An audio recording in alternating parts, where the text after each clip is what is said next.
سلف کا لفظ عربی لفظ ہے جس کا مطلب یہ ہے کہ گزرا ہوا زمانہ۔ تو اس حوالے سے امام بخاری نے بھی اپنا قول ذکر کیا ہے کہ سلف سے مراد صحابہ کرام ہے،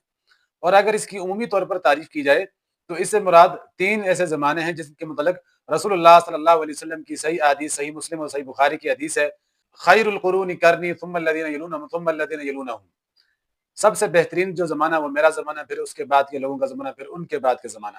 تو ان کے 3 حصوں میں ڈیوائڈ اس طرح ہے کہ پہلا زمانہ صحابہ کرام، تابعین اور تبع تابعین، تو ان 3 نسلوں کو جو ہے وہ سلف صالحین کے زمرے میں شمار کیا جاتا ہے۔ اسی طرح رسول اللہ صلی اللہ علیہ وسلم کی صحیح سنن نبی داؤد کی حدیث علیکم بسنتی وسنت الخلفاء الراشدین والمہدیین تمسکوا بہا، کہ تم پر میری سنت اور میرے خلفائے راشدین کی سنت کو پکڑنا لازم ہے۔ قرآن اور حدیث کو سمجھنے کے لیے سب سے زیادہ بہترین اور عمدہ تشریح جنہوں نے بیان کی ہے وہ صحابہ کرام ہیں۔ صحابہ کرام میں وہ تمام کی تمام عشرہ مبشرہ صحابہ، خلفائے راشدین۔ اسی طرح پھر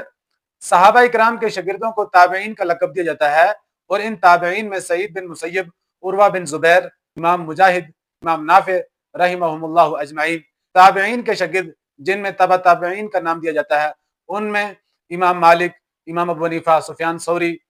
رحمہم اللہ اجمعین، یہ تابعین کے شاگردوں میں ان کا نام شمار کیا جاتا ہے۔ تو سلف صالحین کے منہج سے ہٹ کر ایسے لوگ بھی ہیں کہ جو قرآن اور حدیث کو مروڑ کر لوگوں کے سامنے پیش کرتے ہیں۔ جب تک سلف صالحین کے منہج سے قرآن و حدیث کو نہیں جوڑا جائے گا تب تک کوئی بھی شخص جو ہے وہ اس کا صحیح ادراک نہیں حاصل کر سکتا۔ اس لیے ہم پر لازم ہے کہ ہم قرآن و حدیث کو، عقیدہ توحید کو اور تمام کے تمام امورات کو سلف صالحین، تابعین، تبع تابعین کے منہج سے ہی اخذ کریں۔